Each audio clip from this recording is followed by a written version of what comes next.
budget conversation is typically one of the hardest discussions that salespeople have with prospects. And it really only occurs for a couple of reasons. Number one is they haven't been trained or educated on how to conduct a proper budget discussion.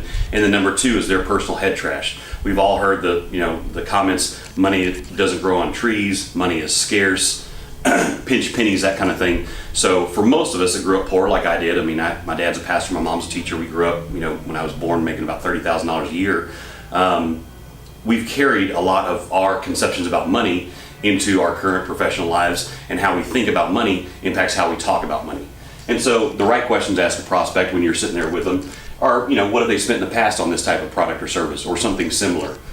What are similar sized companies spending? And again, so this is where your product and or industry experience comes into play, because you need to know the answer to that question.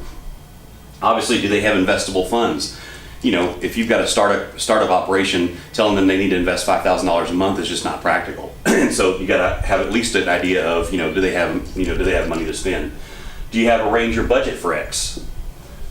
What would get in the way of buying this product or service? So, what other strategic priorities are going on in your world that might, you have to use those funds somewhere else? And so there's several questions that you need to have written down before you go into a meeting to say, if I discover pain in this company, here's some of the budget questions I'm going to ask in order to see, are they an ideal prospect for me or not? Because no matter how much pain they have, if they don't have any money, you can't fix it and you can't make a sale. And so the budget is a very, very important part of the qualification process for when we're talking to prospects. Now, on the personal side, how do I educate and train my salespeople to become better at having this discussion?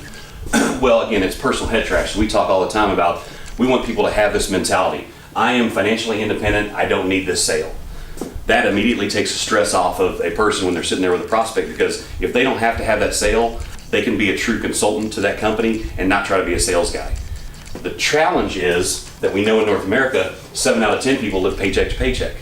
And so depending on the compensation plan for that salesperson, especially if they're like 100% commission, they're very personally and emotionally invested in trying to make this sale. So this makes this very, very difficult. So I've got to try to do a couple things from a leadership perspective. I've got to try to get my people to live a budget life in order to get them to this financially independent stage.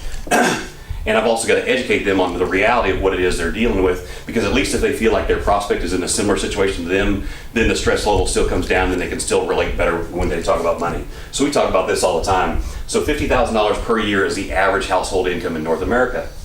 If you make $100,000 a year, you're in the top 20%. Since we have some very highly compensated salespeople, we have a whole lot of folks that blow past this number in a hurry. And so what I just want them to understand from their own perspective is they are in the top 20% of income earners in the country. $250,000 per year, you're in the top 5%.